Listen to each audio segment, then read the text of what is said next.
Joey, what's fire season 2025 gonna be like? Well, nobody rightly knows that by this point, but what we can do is look at some of the evidence and as it comes each week and is presented to us and think about some of the challenges weather-wise that might be ahead for us. What's fire season going to be like, Joey? Well, we can certainly consider the snowpack right now. It's not that great, and we don't have a whole lot of snow coming for us, so we will look at the forecast a little bit too. But let's spend some time today and look at the forecast here on Caribou Weather Dude YouTube channel. There it is. This is bad news. My God. Fall out right now. Anything could happen. Get on! I'll watch the video later. Ain't time up in this. Caribou Weather Dude YouTube channel. I know you all wanted me to say it, so I just get it out of the way. Okay, hit like and share and subscribe. Hit that thanks button. Really do me a favor and tell your friends to join the Caribou Weather Dude YouTube channel for good news, bad news, meteorological report, and BC weather forecasts and the such. And, of course, the wilderness adventures of myself, Joey, only here in Wells, British Columbia, 3,935 feet above sea level. Okay, so we're going to have a look at the snowpack total so far. What we got, some new information in from BC River Forecast Center. And it's not great. January, one of the driest Januaries on record, maybe about the third in the last 125 years, the third lowest, third driest. It's not good. It's not good. We know that a lot of places don't have snow. We're in this La Nina pattern, supposedly, and then typically that's supposed to bring us precipitation to BC. And you look at the forecast for the next week or two, and then we're not seeing a whole lot of that. Okay, well, let's see what the BC River Forecast Center is saying here in a minute. We'll look at weather stories today, and we'll make some deductions about fire season here. There's a special weather statement right now for areas that are west of Burns Lake. What's happening is the high pressure there, plus you got the coast mountains running right through here, and for whatever reason, the two of them combined are creating a situation where the smoke's not escaping, things like that. So the high pressure is creating a cap on it, and the Arctic outflow is not helping the situation there. They're very, very cold up there until at least Wednesday morning, and maybe later in the week for North Coast inland regions. Arctic air mass and strong outflow winds are giving low wind chill values near minus 20. Good for them. So that's really nice. They're getting about 70 kilometer an hour gusts at times, gusting up to 90 in some of these outflow winds. So some strong outflow winds, and that's probably one of the most concerning things for them. Of course, it's been colder here, but yeah, down there.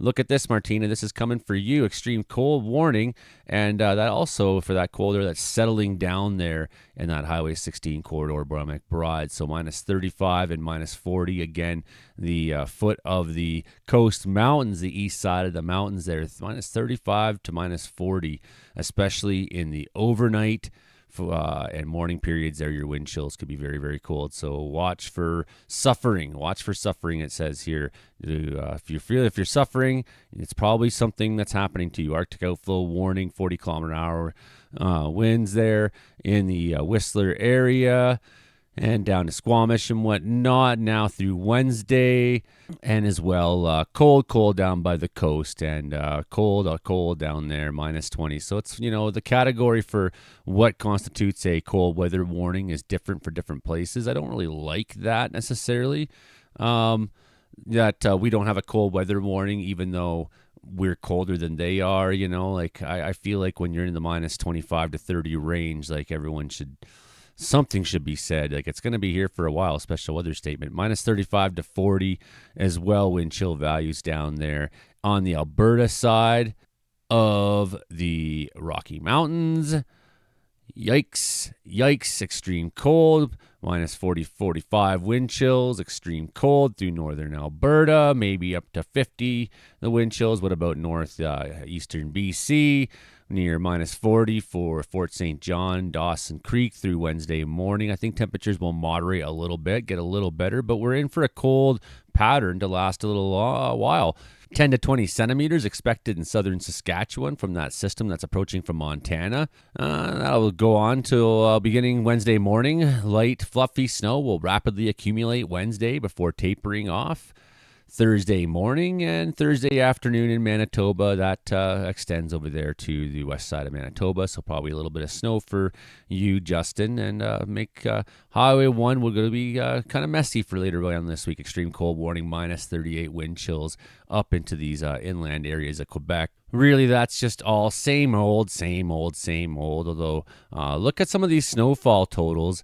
Snowfall did taper off on Tuesday morning, but look at some of these snowfall totals for Metro Vancouver. West Vancouver at 25 to 35 centimeters ranging, and same with North Vancouver, depending on your location. Even Richmond and Delta saw 10 to 20 centimeters.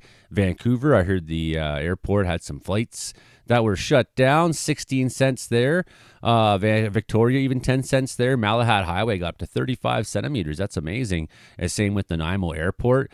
Shawnigan, 29 centimeters. So some pretty big totals for places on the island in Vancouver that don't typically get a whole lot of snow. North Cowichan, 18, 24 North Courtenay, 14 Comox, Qualicum Beach, also 20 in Campbell River and Port Alberni, 16 in Tofino. Even the Sunshine Coast, 38 centimeters in Seashell. Holy shit, man. Powell River, 25, Abbotsford, 26, Squamish, 27. Hey man, what gives? They're taking all our snow. Well, let's look what BC River Forecast Center is saying from their biweekly commentary of snow conditions. January typically averages the highest mountain snow accumulation of any month. Monthly snowpack accumulation continued to trend well below normal for the second half of January due to prolonged province-wide dry weather patterns. During the last few days of the month, a moderate storm system brought the first precipitation in weeks to many areas of the province. A return to drier and cool conditions is expected for the upcoming 10-day weather forecast. A complete listing of automated snow weather stations is expressed as a percent of long-term median for the entire length of record. It's found in the ASWS weekly summary. So here we go. The province average for February 1st at all ASWS sites is 83% of the period record median. That's not too bad, decreasing from 89% in January. So it's lower than it was in January. Fraser River Basin stands now at 83%, January 15th, 87. By February 1st, on average, approximately two-thirds of this total season snowpack is accumulated. So that's good. As of February 1st, the ASWS measured significant decreases in snowpack over the second half of January on Vancouver Island, negative 23 percentage points. Boundary saw negative 19, South Coast negative 15. The majority of regions measured reductions of 4 to 7 percentage points between January 15th and February 1st. The Central Coast plus 11 and Liard plus 10 increased relative to median. So here's a provincial graph, right? The automated weather station composite from 1988 to 2025. It's not shockingly low, I suppose. There's some good news there, but at the same time, we're far below what a big snow season would be, right? And, that's what we were really hoping for with the La Nina conditions. On February 1st, 2025, Snow and Water Supply Bulletin is scheduled to be released. So we're looking at February 10th or 11th based on data availability, so we'll know more soon. The bulletin will offer a detailed and comprehensive summary of February 1st snowpacks. But still, I think when you look across the board, there's a different story than what we're seeing in the mountain snowpack. So maybe the mountain snowpack isn't terrible, but we know the low elevation snowpack isn't good. So you're looking at all these weather stations in the areas that people live, and you look at what would be percentage for normal precipitation rates in January, you see everyone is down across the board.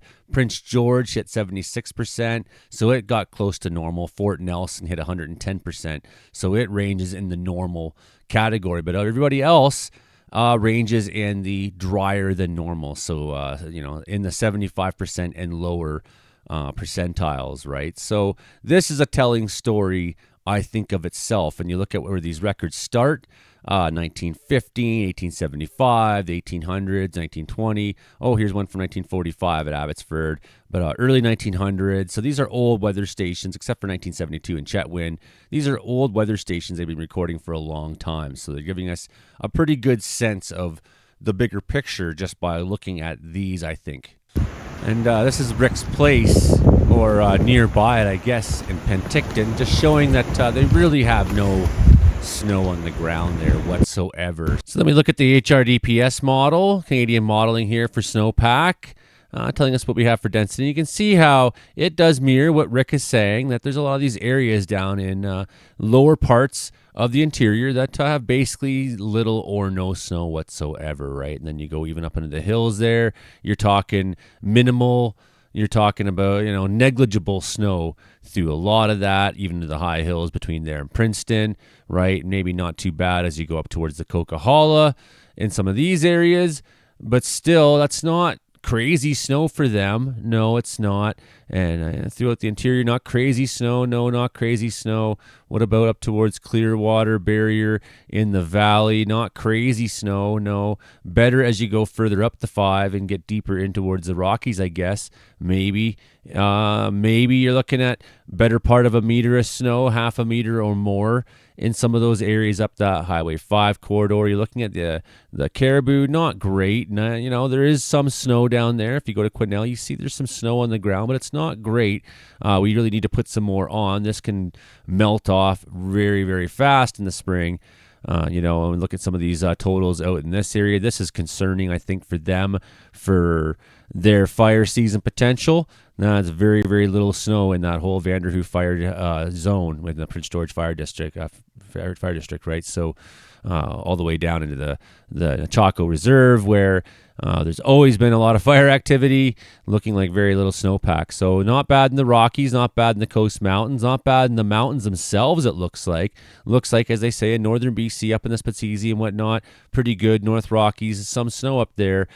Coast Mountains, pretty good. But we can definitely see a trend of where in the interior it's not looking all that great. If we have a look at drought monitoring tools, it doesn't tell a great story already. It mirrors what we're saying here at down at the 100 centimeter depth. We have moderate drought happening already. So we're in the middle of the winter right now, and you'd really expected and hoped to have seen that change by, and if you go further in the month, because of how cold it is, how dry it is, not good. And what's up with this? The Peace, northern regions still not looking good, man. These are the areas that had a lot of fires this last 2 years. So take what you will from that. It's not too late for the story to change, but it's not looking great for a lot of these interior areas so far this winter. Take what you will from that. Mountain snowpack, good. Interior, lower elevation regions, not good. When we're thinking about fire season, we're like, okay, well, we need to make up some of this loss of snow. Still, we have time. We have time between now and May when the La Nina is expected to fade. It's supposed to be just a very short one, which means, we could still run into a period now where we get a very, heavy turn in February, but that turn is not, until maybe the 15th or something like that. Looking at the long range, we just have some scattered flurries here and there in the next little while.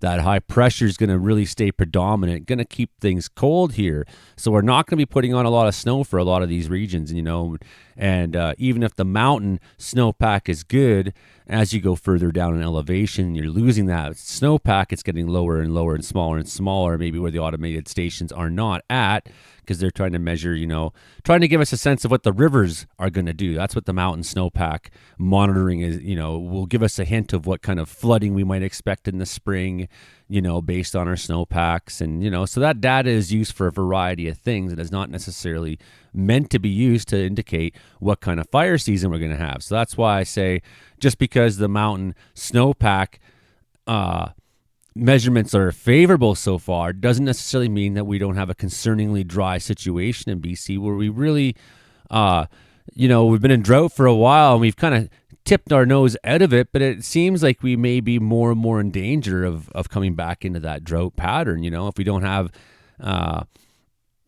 if we can't make up in the spring between now and when the La Nina fades and we enter neutral conditions, if we can't make up a lot of ground moisture and, having, lengthening it out as long as possible. We'd like to see fire season take as long as possible to get here. We'd like to see it be delayed, but like nice cool weather in the spring, like lots of rain, let it carry on for a while, let summer take its time getting here. It's always the best thing for fire season, right? And, most ideal, I suppose, even though it might encourage some from fuel growth and things like that.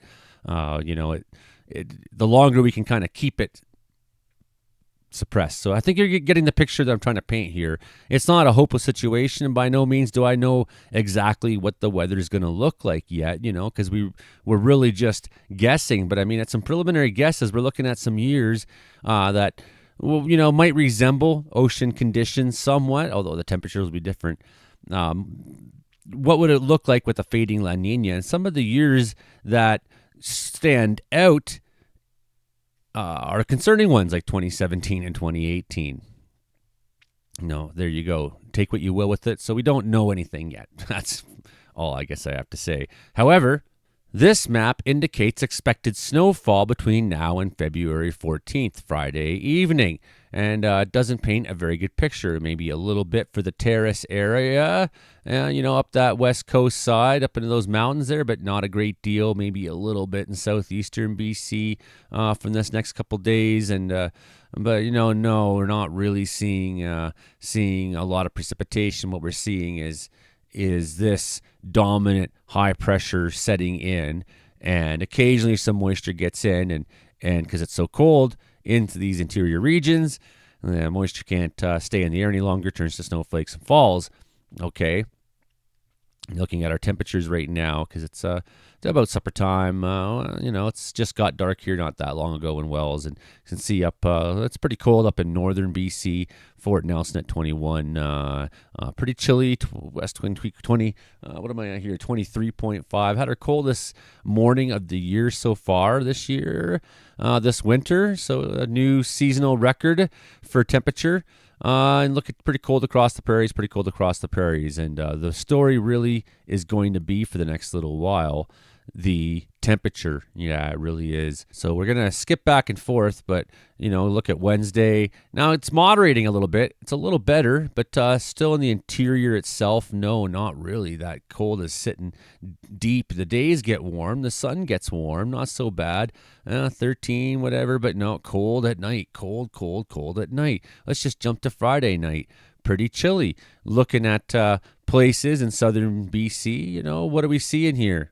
I know out through Lake Country, my friend's asking, minus 13 for Friday, but still, like during the day, your temperatures aren't so bad, but you look at nighttime and you're looking still mighty chilly, even for you, minus 16 in the Salmon Arm area.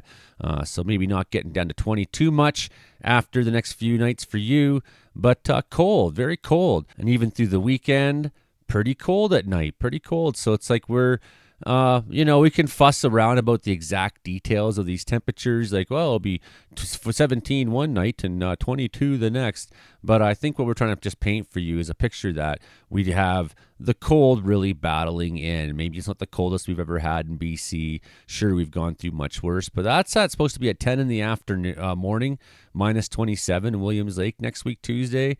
We'll see what happens with these and how much they change between now and then. And there's always the potential that a storm could move in, a significant one. Like I know we got some periods of flurries that we could maybe poke around at, and although I'm not going to really bother, but looking for the next bunch of days, and there's a change right there. There's a change on Saturday the 15th.